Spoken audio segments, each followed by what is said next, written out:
So today I'm going to show you the strategy in which we can do positional trading or swing trading, and that is why I'm using a daily time frame. So let me tell you the rules again.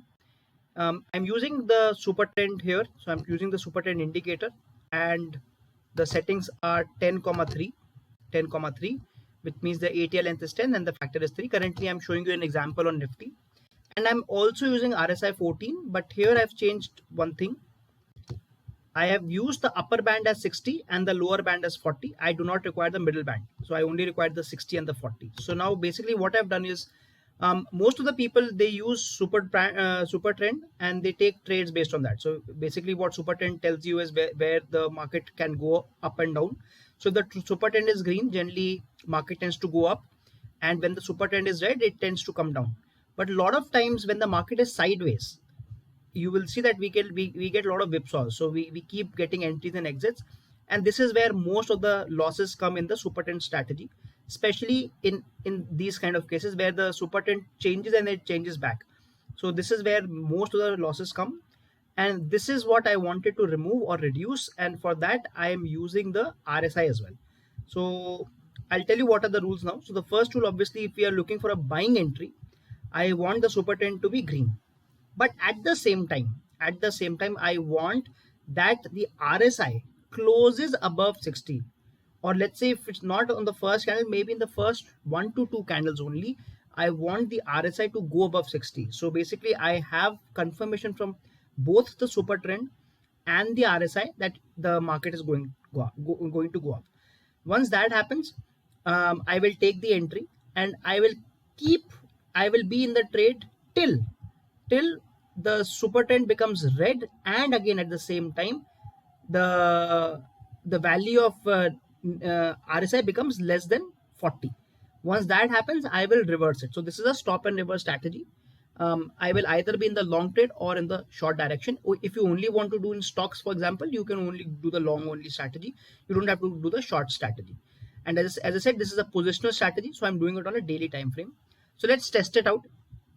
If we see here, on the green candle, we can see that during the same time RSI has also become more than 60. So this is giving me a valid entry. I can buy here, so I can buy here, and you can see that this was a good trend. We got good profits in this stock, and we can keep holding it for a few months, in fact. Now let's see when does my exit come. So on the first time the super trend becomes red, I am not exiting, because at this point of time you will notice that the RSI value has actually not gone below 40, and there is a reason for it. As you can see, that because it has not gone below 40, I will not be taking an exit, because maybe, just maybe, it is not going below 40s. Maybe the trend is still up. So what you can do here is we can probably exit the trade here. So we can probably exit the trade here, but we will not go for the selling entry. Because RSI has not gone below 40, and I can only wait for first 2 to 3 candles. And since the RSI never went below 40, so I will not going to take a new entry. So I've taken the exit.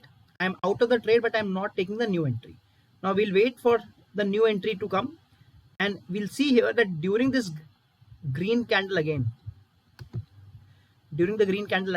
we have the super trend value, and at the same time we have the 60 as well. So now again I'm doing buying, and you can clearly see that this was a very small sideways movement, I would say, during the red super trend. But because the RSI did not give us an entry, we did not take the short entry.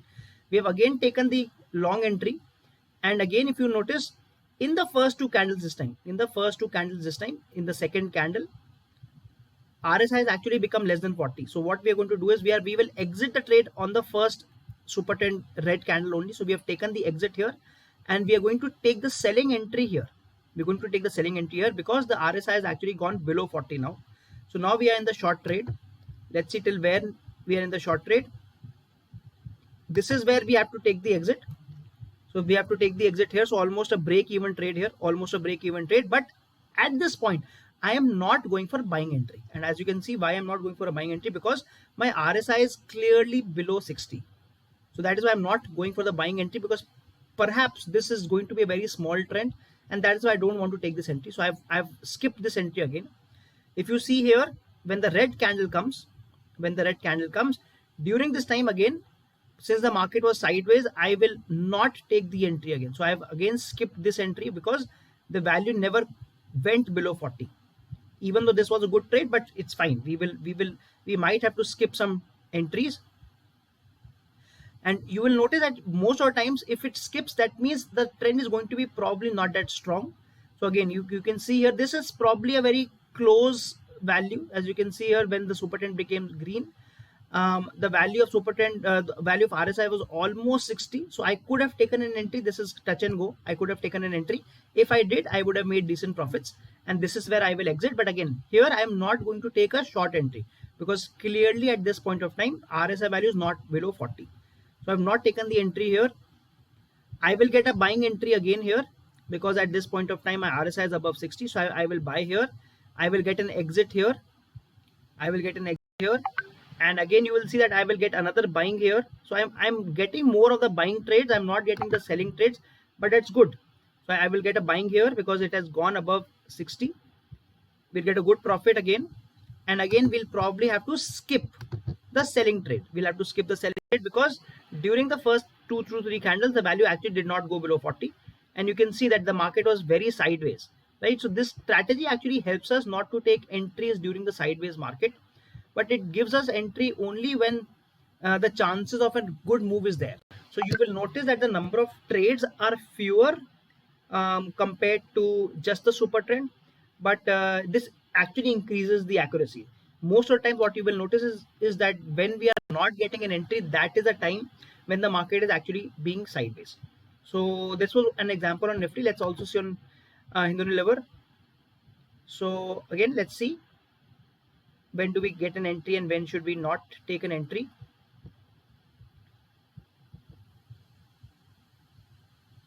Right, so if we see here, we'll get a buying entry here. Because the super trend is green, and at the same time RSI has become more than 60. I will get an entry. I will get good profit here. This is where I will exit. But once I've exited, now important to notice, once I've exited, I am not getting an entry. I'm not getting a sell entry, and that's a good thing because this was a whipsaw trade. I will get a buying entry here though. I will get the buying entry here, which I will have to exit somewhere here. And again, I will get a selling entry also, because at the same time RSI actually went below 40. So I will sell also. This was a little whipsaw trade. I will get a buying entry again because RSI actually went up, and this is almost a break-even trade. But now notice, here I'm not getting an entry. I'm not getting an entry because the value is not less than 40. So I'm skipping this trade. I am skipping this trade as well. Finally, I get an entry here. Because the RSI value clearly went below 40, and I'm getting a better trade this time. So you can see that most of the sideways trades, we will be able to skip. But whenever there's a good trend coming, we will be in the trade. So the accuracy of this strategy is much better than only the super trend strategy. So I hope you can try it out and let me know your views.